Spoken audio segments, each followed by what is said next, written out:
Hello दोस्तों, आपका हमारे यूट्यूब चैनल में फिर से स्वागत है दोस्तों। तो दोस्तों, आज हम लोग जानेंगे कि गौतम बुद्ध से संबंधित क्या क्या क्वेश्चन पूछे गए हैं और बौद्ध धर्म से क्या क्या क्वेश्चन पूछे गए हैं। तो दोस्तों, बौद्ध धर्म के बारे में हमने पढ़ लिया था। आज जानेंगे कि उससे क्या क्वेश्चन आ सकते हैं और पूछे गए हैं प्रीवियस ईयर में, और कौन कौन से एग्जाम में पूछे गए हैं। तो चलते हैं, आगे बढ़ते हैं बिना समय देर किए हुए। तो चलते हैं, देखते हैं दोस्तों कि पहला क्वेश्चन क्या है। तो पहला क्वेश्चन है, गौतम बुद्ध का जन्म कब हुआ था। तो हम लोगों ने पढ़ ही चुका है। गौतम बुद्ध का जन्म 563 ईसा पूर्व में हुई थी। तो इसका ऑप्शन जो है पहला नंबर हो जाएगा।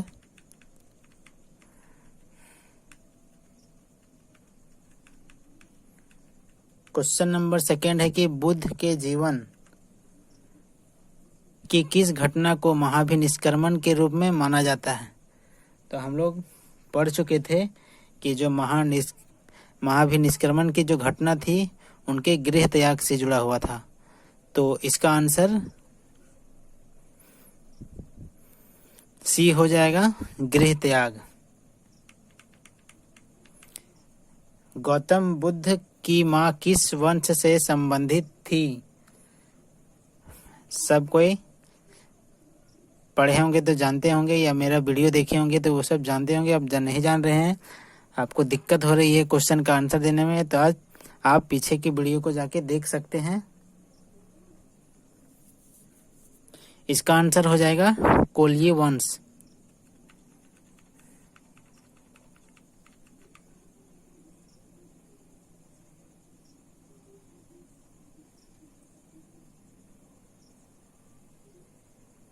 थोड़ा सा बड़ा कर लेते हैं दोस्तों। क्वेश्चन नंबर अगला है कि बुद्ध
तो दोस्तों अगला क्वेश्चन की ओर चलते हैं। क्वेश्चन नंबर 19, अलार कलाम कौन थे? तो हमने बहुत बार पढ़ चुके हैं कि अलार कलाम जो थे वो बुद्ध के एक गुरु थे।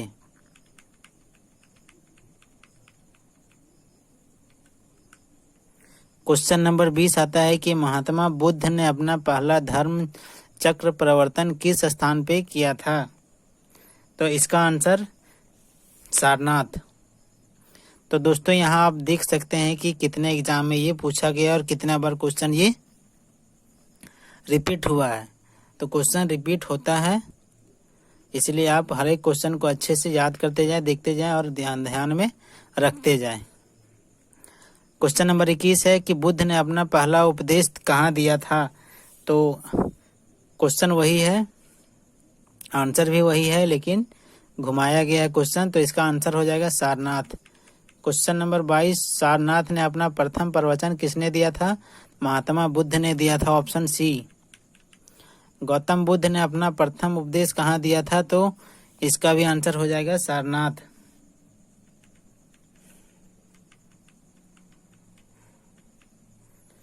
क्वेश्चन नंबर 24 है कि ग्रंथों में उल्लेखित धर्म चक्र प्रवर्तन है, तो इस क्या है?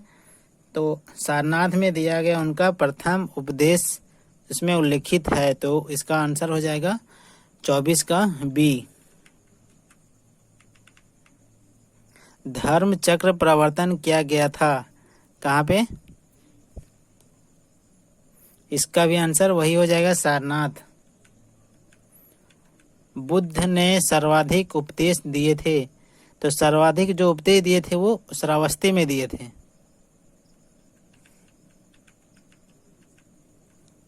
बुद्ध कौशाम्बी किसके राज्यकाल में आए थे? मतलब महात्मा बुद्ध कौशाम्बी जो है किनके राज्यकाल में आए थे? तो उदयन के राज्यकाल में ये आए थे। बुद्ध की मृत्यु के पश्चात प्रथम बौद्ध संगति की अध्यक्षता किसने की गई थी? तो दोस्तों हमने वहाँ पे आपको चारों बौद्ध संगतियाँ बता दी थी, कब हुआ था, किसने अध्यक्ष किया था, किसने या फिर उनका क्या उद्देश्य था।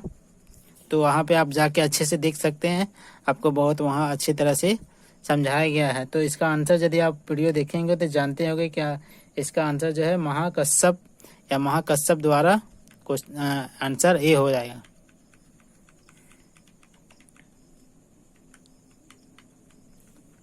क्वेश्चन नंबर 29 है कि प्रथम बौद्ध परिषद का संचालन निम्नलिखित में से किस एक ने किया था? तो इसका भी आंसर हो जाएगा महाकश्यप। खाली क्वेश्चन को घुमा दिया गया है, अध्यक्ष की जगह लिख दिया है संचालन। सप्तपर्णी गुफा स्थित है, तो दोस्तों सप्तपर्णी गुफा भी हम लोग देखे थे कि कहाँ पे अवस्थित है, तो आप लोग जल्दी से बताएं। तो ये अवस्थित है राजगिरी में, सी में। भगवान बुद्ध के महापरिनिर्वाण के बाद पहली बौद्ध संगति कहाँ पे हुई थी? तो ये भी पहली बौद्ध संगति राजगीर में हुई थी, राजगिरी। क्वेश्चन नंबर 32, कश्मीर में कनिष्क के शासन काल में जो बौद्ध संगति आयोजित हुई थी उसकी अध्यक्षता निम्नलिखित में से किसने की थी? तो इसका आंसर हो जाएगा वसुमित्र ने की थी। तो बौद्ध संगति से काफ़ी बार क्वेश्चन आए हैं, हाले लगभग सभी एग्जाम में क्वेश्चन आते ही आते हैं बौद्ध संगति से, तो आप इसको बहुत अच्छे से याद रखिएगा। भुलाइएगा तो या फिर थोड़ा मोड़ा पढ़िएगा तो मिस हो ही जाएगा क्वेश्चन के आंसर में। क्वेश्चन नंबर है 33, बौद्ध धर्म की महायान शाखा औपचारिक रूप से किसके शासन काल में प्रकट हुई थी? तो ये कनिष्क के शासन काल में प्रकट हुई थी। क्वेश्चन नंबर है 34, कनिष्क के शासन काल में बौद्ध सभा किस नगर में आयोजित की गई थी? तो ये कश्मीर में आयोजित की गई थी। किस शासक के काल में चतुर्थ बौद्ध संगति का आयोजन कश्मीर में हुआ था? तो अभी हम लोग पढ़े थे इसके ऊपर वाला क्वेश्चन, तो इसका आंसर क्या हो जाएगा? कनिष्क। चतुर्थ बौद्ध संगति या परिषद किसके शासन काल में हुई थी? तो कनिष्क के शासन काल में हुई थी। इनमें से किस शासक ने चतुर्थ बौद्ध संगति कश्मीर में आयोजित की? तो देख सकते हैं आप कितना बार क्वेश्चन रिपीट हो रहा है। आंसर कनिष्क।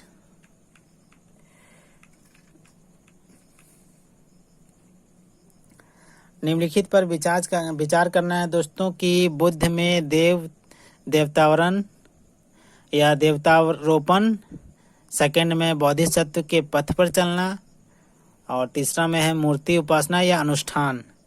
तो ऑप्शन हम लोग देख लेते हैं।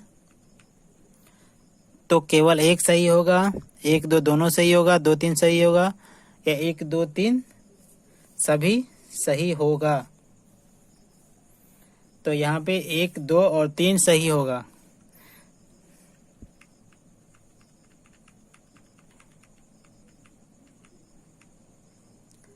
निम्नलिखित 4 स्थानों में हुई बौद्ध संगतियों का सही कालक्रम नीचे दिए हुए कूट से ज्ञात करना है। तो देख सकते हैं दोस्तों, मिलान करने भी आ रहा है, उससे घुमा फिरा के क्वेश्चन भी आ रहा है, लेकिन यदि आप पढ़े होंगे तो याद होगा। तो सबसे पहले जो हुआ था वो राजगिरी में हुआ था, फिर वैशाली में हुआ था, उसके बाद पाटलिपुत्र में हुआ था, तो और कुंडलवन में। तो सेकेंड हो जाएगा, फिर फर्स्ट होगा, फिर 4 होगा, फिर 3 होगा, और ये जिस ऑप्शन में है वही सही होगा। तो ऑप्शन डी में है, तो डी सही हो जाएगा। द्वितीय बौद्ध संगति या समिति का आयोजन कहाँ पे हुआ था? तो वैशाली में हुआ था। अभी हम पहले देखें उसके ऊपर वाले क्वेश्चन में। तृतीय बौद्ध सभा किस स्थान पर बुलाई गई थी? तो अभी हम देखें कि चारों तो कहाँ पे बुलाई गई थी? पाटलिपुत्र में। प्रथम बौद्ध समिति का आयोजन हुआ था आजाद शत्रु के शासनकाल में हुआ था। प्रथम बौद्ध समिति का आयोजन। निम्नलिखित में से किस नगर में प्रथम बौद्ध सभा का आयोजन या आयोजित की गई थी? तो दोस्तों क्वेश्चन नंबर 43, निम्नलिखित में से किस नगर में प्रथम बौद्ध सभा आयोजित की गई थी? तो इसका आंसर हो जाएगा राजगीर। क्वेश्चन नंबर है 44, निम्नलिखित या निम्न में से किस शासक ने द्वितीय बौद्ध सभा का आयोजन किया था? काला शोक हो जाएगा इसका आंसर। इसको 2 स्तंभ दिए गए हैं, स्तंभ 1 स्तंभ 2, तो दोनों को मिलाना है कि दोनों का स्थान और उनके जीवन से घटनाओं से कौन क्या संबंधित रखता है। तो जन्म जो है कहाँ हुआ था? तो जन्म इनका लुम्बिनी में हुआ था, यानी कि पहला का 3 होगा। तो पहला का ऑप्शन 3 आप देख सकते हैं कि कहाँ पे होगा। तो पहला का 3 सी में दिया हुआ है, यानी कि सी आंसर सही है। बाकी 1 का 3 किसी में नहीं है, तो सी इनका सही आंसर हो जाएगा। क्वेश्चन नंबर 46 है, भारतीय कला में बुद्ध के जीवन की किस घटना का चित्रण मृग सहित चक्र द्वारा हुआ है?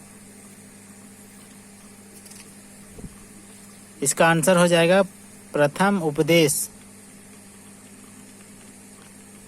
फिर यहाँ सूची 1 को सूची 2 से मिलाना है। तो एक तरफ दिया है जन्म, तो जन्म कहाँ से किससे संबंधित है? तो जन्म संबंधित है कमल से। प्रथम जो प्रवचन वो संबंधित है वो धर्म चक्र प्रवर्तन से संबंधित है, और जो महाबोधि है वो बोधि वृक्ष से संबंधित है, और जो त्याग है वो घोड़ा से संबंधित है। तो इसका आंसर हो जाएगा ऑप्शन नंबर डी। अगला क्वेश्चन है 48, करमापा लांबा तिब्बत के बुद्ध संप्रदाय के किस वर्ग का है? तो ये हो जाएगा कंगयूपा।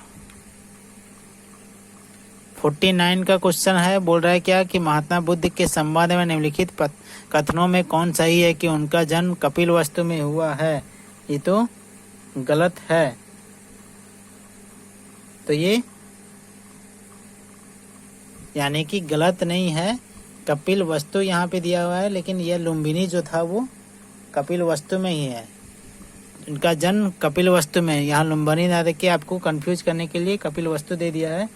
तो जो पहला है वो सही है, उन्होंने बोध गया में ज्ञान प्राप्त हुआ था। तो ये भी सही है कि उनका जो ज्ञान प्राप्त हुआ था बोध गया में प्राप्त हुआ था। उन्होंने वैदिक धर्म को अस्वीकार किया था।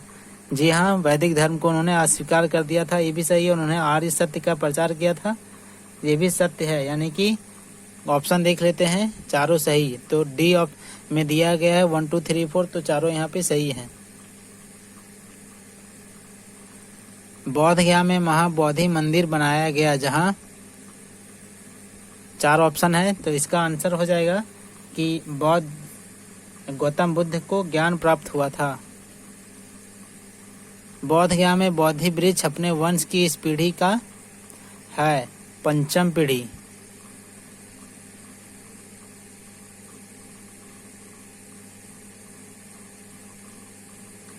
निम्नलिखित में से कौन सा बौद्ध पवित्र स्थल निरंजना नदी पर स्थित था?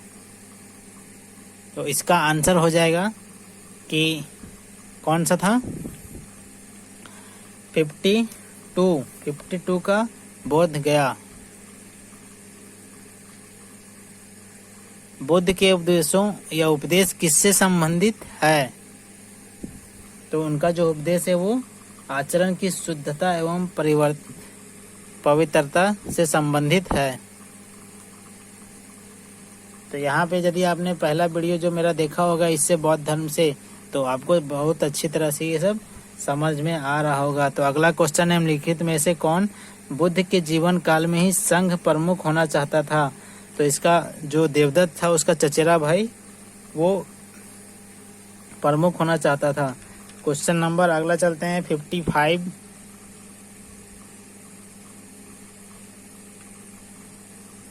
गौतम बुद्ध ने अपनी मृत्यु के उपरांत बौद्ध संघ के नेतृत्व के लिए किसे नामित किया था? तो उन्होंने किसी को नामित नहीं किया था। ऑप्शन डी हो जाएगा। अष्टमार्ग की संकल्पना या अंग है। तो 56 का हो जाएगा डी, धर्म चक्र प्रवर्तन सूत्र की विषय वस्तु का।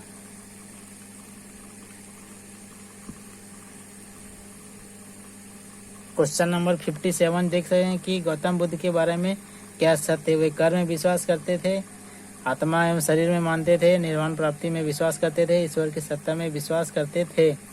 तो यहाँ पे लगभग 1 और 3 सही है, जो ऑप्शन में नहीं दिया हुआ, इनमें से कोई भी नहीं दिया हुआ है, तो इसलिए स्टार मार्क किया हुआ है। बौद्ध संघ में भिक्षुणी के रूप में स्त्रियों के प्रवेश में अनुमति बुद्ध द्वारा दी गई थी, वैशाली में। त्रिपिटक क्या है? गांधी जी के 3 बंदर, ब्रह्मा विष्णु महेश महावीर के 3 या बुद्ध के उपदेशों का संग्रह। तो यह है बुद्ध के उपदेशों का संग्रह है त्रिपिटक। त्रिपिटक ग्रंथ किस धर्म से संबंधित है? तो ये बौद्ध धर्म से संबंधित है। त्रिपिटक किसकी धार्मिक पुस्तक है? तो ये बौद्ध की है। त्रिपिटक निम्नलिखित में से किससे संबंधित है? तो बौद्धों से संबंधित है। आप लोग कितना बार क्वेश्चन रिपीट हो रहा है, कितना आसान क्वेश्चन है, यदि पढ़िएगा तो। निम्नलिखित में से किस बौद्ध ग्रंथ में संघ जीवन के नियम प्राप्त होते हैं? तो विनय पिटक। यमक बुद्ध पिटक से संबंधित है, अभिधम पिटक। निम्नलिखित में से किस बौद्ध साहित्य में महात्मा बुद्ध के नैतिक एवं सिद्धांत संबंधी प्रवचन संकलित हैं? तो ये सूत पिटक में संकलित है।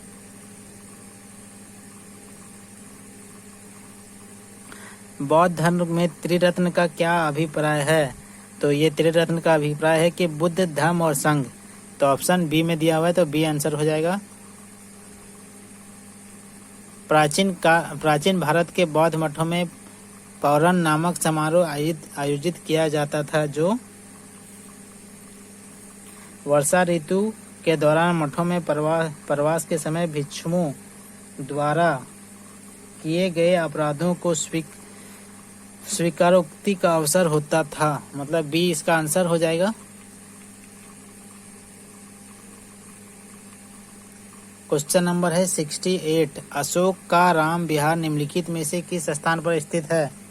तो अशोकाराम विहार जो है वो पाटलिपुत्र में स्थित है।